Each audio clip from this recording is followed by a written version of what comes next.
Hi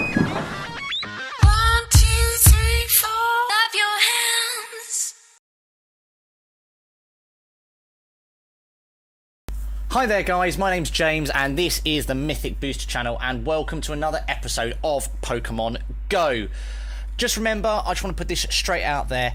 Thank you so much for all the support I've recently had. I recently put the video up to do with Nick, Trainatics and FSU and I've had so much good feedback, likes, comments. You guys have got really involved. Thank you so much. I'm glad you're finding me. People have seemed to have started to find me on the channel and that for me is super exciting. Just means more people get to watch and get to appreciate hopefully the effort that I'm putting in on this channel, so thank you so much for that. But now to cut to the chase, this episode is going to be all about the Silph's latest data mine and what it means. We're going to save the best bit till last to stick around, but however, the data mine, there is loads of stuff going on. I've got it here on my phone now and we're going to have a look through it. Now, first things first. So this is version 0710 of the data mine and the first thing that has shown up is a new incubator. Yeah, that's right, it's a new super incubator.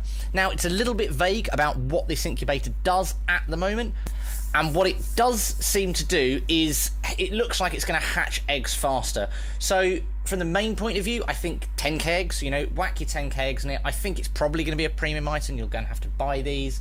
So, you know, for me, you know, I don't know if it's going to be a 1 use, a 10 use. You might be able to get different versions. I would assume it's going to be a one-off, one-use incubator. But yes, super incubators, really exciting. We've got a bit of a video over here of what it looks like. But yeah, proper cool. Okay, there's also been a few bug fixes in Pokemon Go. One is a fix of the error system. The other one is to do with a fix to do with sort of notification times for gym raids, just so when there's loads of gyms around you just don't get spammed with notifications all the time. And there's also a few memory fixes. These are mainly to do with the backgrounds of Pokemon. So obviously there's unique backgrounds for dark, electric, etc. when you click on those Pokemon, so it's just how they're handled in the memory. And there's a few bugs with those I think were slowing the game down a bit, so that's been looked at and that's really cool also. So if you do notice any of those changes, guys, bang a comment down below as to what you think of those changes that they've made. One of the other changes that's been made is what shinies look like. I think it's just there's been a bit of an update to sort of the look of how shiny Pokemon are displayed.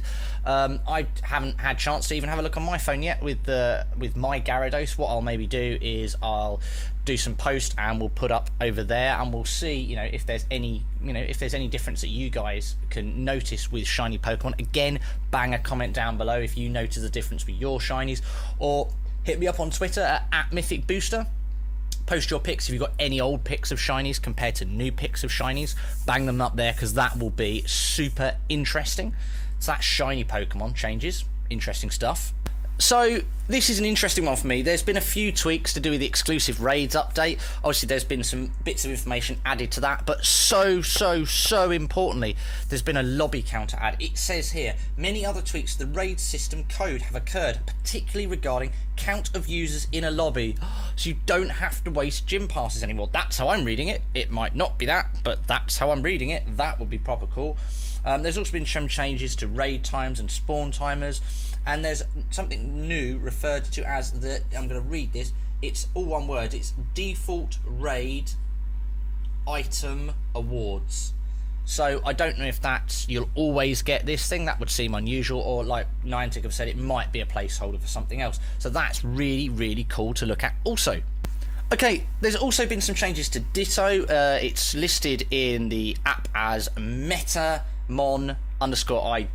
Metamon was the Japanese name for Ditto, and I think it's basically just prepping Ditto up to obviously take on forms of Gen 3. Sorry, as well, as to take on future species, like as they did with Gen 2. So they're getting kind of Ditto ready for Gen 3, which is what we're getting to in a minute. Don't worry, we're getting to it. We are getting to it, okay? There's also been some small little changes. There's also now an ability to search for a Pokemon via an ability, so by a certain move set. So that's obviously really helpful. So obviously when you're in raids and you want to get all your rock types out or all your electric types out, or moves, so you're going to be able to put, you know, water gun or hyper beam, and then that will also let you search for Pokemon. That's definitely super handy if you want Pokemon with certain moves, which obviously with the metagame to be legendaries at the moment, we definitely wanted Stone Edge and things like that. That would have let you search, so that is definitely a cool little addition to the search function. There's been one tiny little other rework to do with the AR camera for Android, but nothing major. I think they just had some issues, but they've worked through that as well. But now for the big stuff. The data for Generation 3 Pokemon is now in Pokemon Go. I'm going to read this so I don't sort of mince my words and get it wrong. 135 new species, all Gen 3 species, that's everything from Trico all the way down to Deoxys, have now appeared in the APK metadata. With that also comes 73 new candy families from Trico to Deoxys. That's wicked cool. So it says we anticipate it will be a little while before these species begin appearing. The following do not appear yet in the APK and will be needed before Gen 3 goes live. Sound files for each species, their battle cries, any additional moves that may be added for Gen 3 species use. There's no moves currently for the Gen 3 species. We're assuming we would end up with a load of new moves that we haven't seen before. So it's kind of like where we was getting to with before Gen 2 came out. They made us wait, but we did eventually get there. So they are, however, setting it up. Now obviously we've got all the legendary stuff happening. We've got Mewtwo potentially coming soon. We've got Gen 3 starting to appear in the game. Just wow.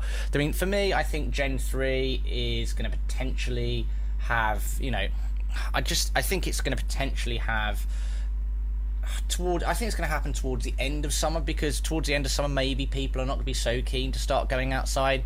What a great time to drop Gen 3, keep people involved in that game after all the legendary hype. But yeah, that's basically the sum up. Gen 3 may be coming real soon. Don't forget, Mewtwo is on its way. I've got a video all prepped up, ready to go for you, and ready to drop with the best counters and the best way to take down Mewtwo. If you want that video now rather than waiting, bang comments down below, bang some likes in your comment, just say we want our Mewtwo counters video and I'll get it out there for you guys. That's no problem at all. Anyway, I hope you've enjoyed this video. If you found it really helpful, don't forget to subscribe to the channel to not miss the content. Wang a great big thumbs up on it so I know you guys are liking. And I will see you next time on the Mythic Booster channel for more Pokemon Go updated cooliness and stuff. Laters all, bye!